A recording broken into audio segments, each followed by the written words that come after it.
The Last Escape, short story by Q.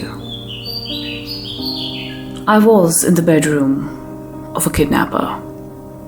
It was the last night between us. With a rope, he tied me around my neck, wrists, hair, and chest. It was too tight, and my skin bore its imprint under the harshness.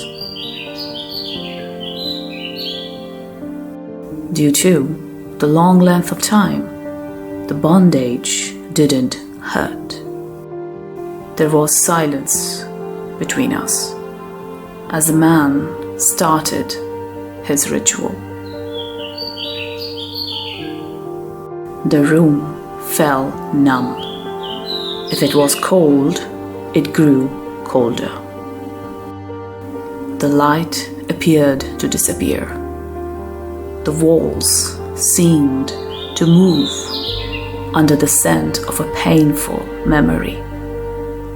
The ceiling appeared to fall again and again.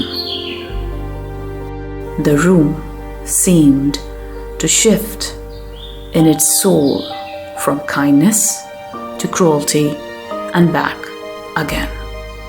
He twisted the cord to bind whichever area of my body he could, while I didn't scream.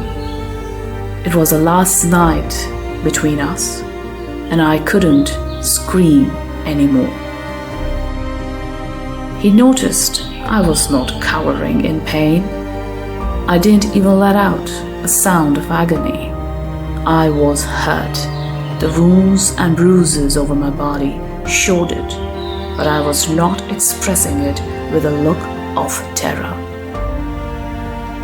At first, it did not upset him. Every night, he was too busy to notice what he did. That last night, when he saw I was acting abnormal, all at once, he temporarily stopped his ceremony of pain. He was curious to read the signs of strangeness growing between us. It was not a handout of care, but a reflex of morbid interest. Like a human, he put across his question. Are you not hurt anymore? He should have questioned his way of life. Kidnapping people without consent and making them go through it like a tradition of acceptable violence. He hurt me, hoping his hurt would diminish. He didn't object to it, but questioned me for my lack of pain. It was strange, but not as much as his need to inflict pain. Pushed to answer, I did not reply to him in words of tears and help. I used to, but I couldn't anymore. I didn't wish to. Tired of being typical, I wanted to try something different to interrupt his assault. I replied to him, I do not care. It doesn't help. I cannot care anymore. Calmly, with a deceptive tone of courage, I spoke to him. By doing so, he was intrigued and curious to see me react differently.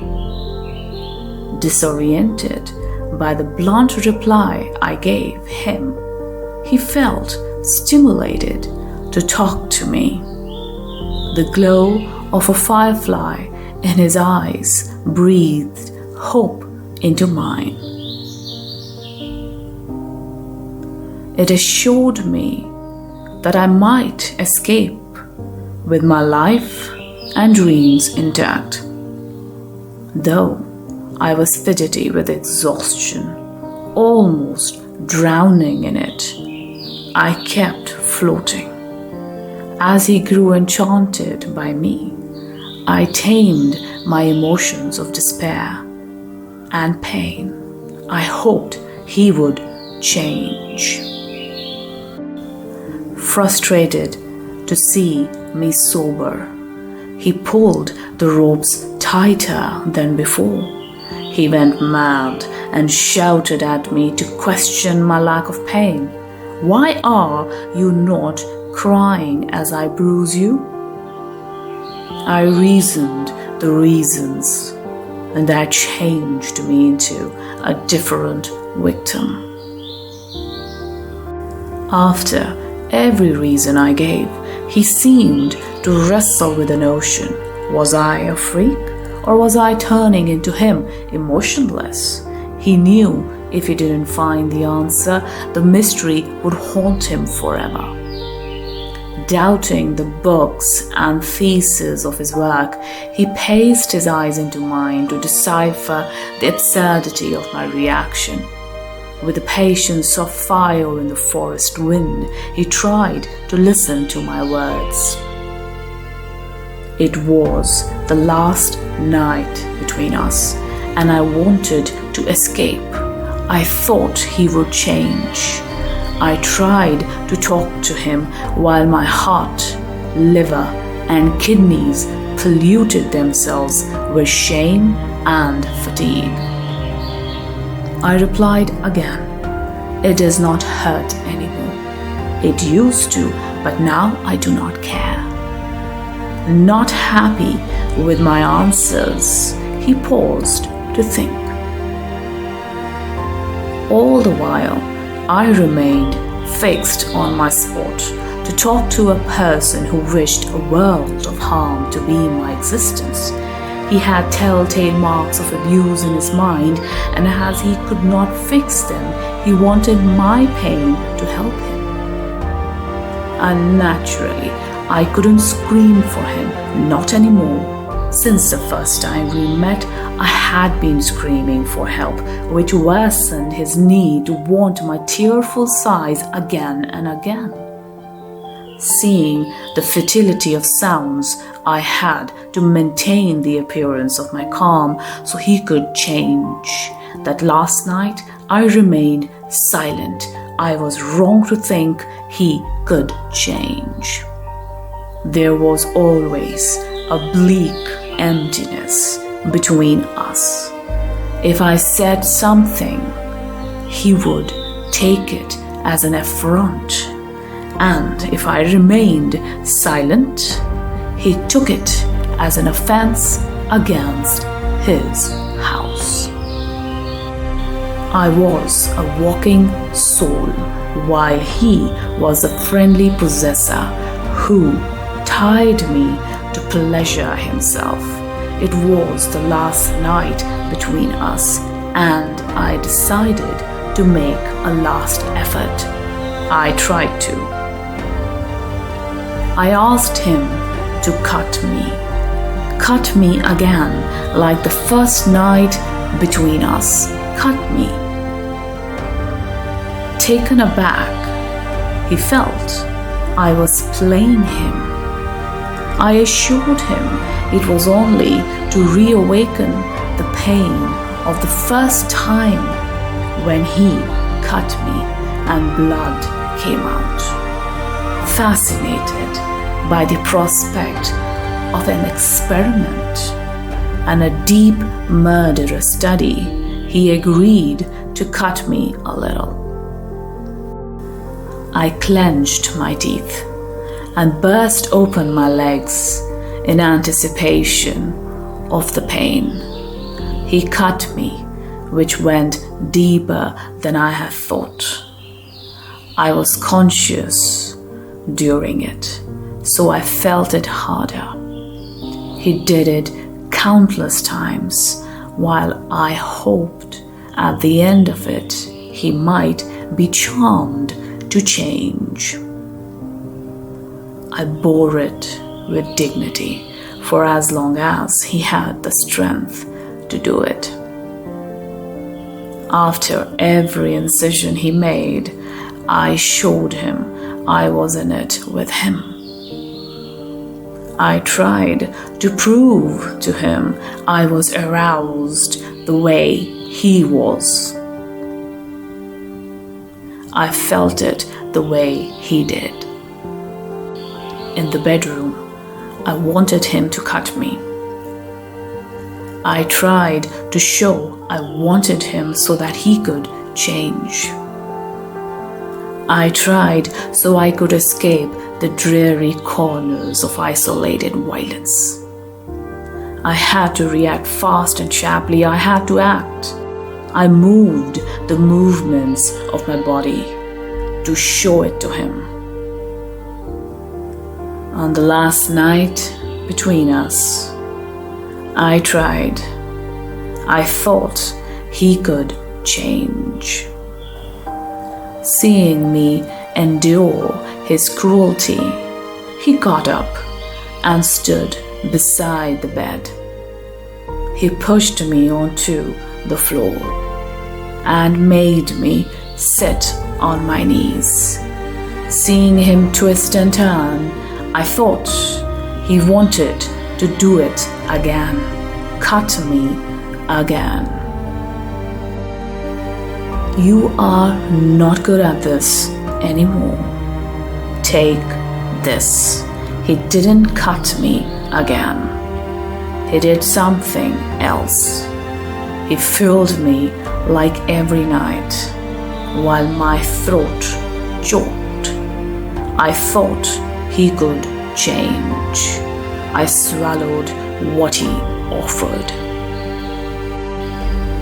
Every night after the first, I would make sounds and try to be with him intimately. It was difficult, for he didn't see me as a friend. I tried still. In those moments, he seemed to be with me. He seemed to accept me with his dark attempts to feel me. After the nights passed and mornings came, I didn't exist for him.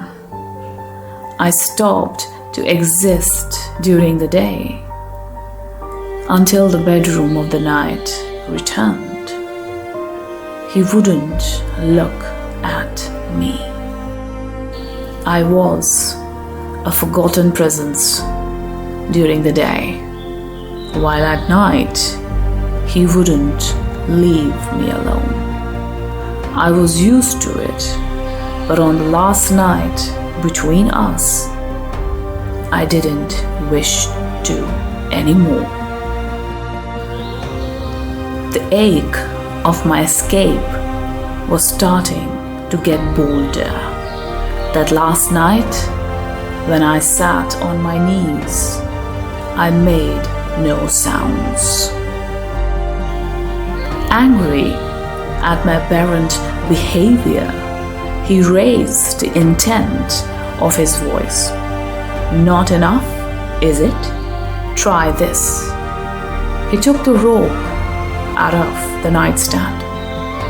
He used it to bind my legs, wrists, and neck. It was the last night between us. I was not able to flinch when he tied me. I used to, but I couldn't do it again. He was hurting me, and I didn't make a sound. It provoked him to stop again and question me for being unfeeling. He found it unnatural that I didn't scream for attention. The ropes didn't seem to hurt me. His punitive aggression over my existence didn't hurt me anymore. The habitual abductor was angry that I was calm. He couldn't discern the grounds for it. He wished for a particular type of relationship, and when I seemed to disagree with it, he was enraged. Every night, I was used to it. The last night, when I saw he wasn't going to change, I was done. I let him see I was done with him. I was motionless. I was no longer used to it. I was tired of him, ashamed of him. I was not going to stay in that room. I could escape. I wanted to. That was a window of my escape. I remained silent, no matter the pressure of the ropes or the intense lack of his heart in our relationship. He wanted to violate me. I had the right to react to it the way I wanted. He wished to claim that right, and I couldn't give him that. Was it not enough that I was his victim? I had the only thing he couldn't control. I used it even when falling. I used it as the last action of my escape. All that I could do, I did. Vulnerable and caught beyond help, I did what I could. I had tried everything, and I thought he could change. He was stubborn not to.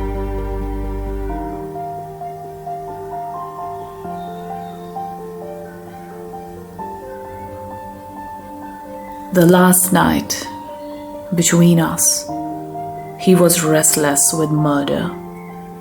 When he tightened the ropes around my neck, I sighed with an expiration of air, but I didn't utter a sound.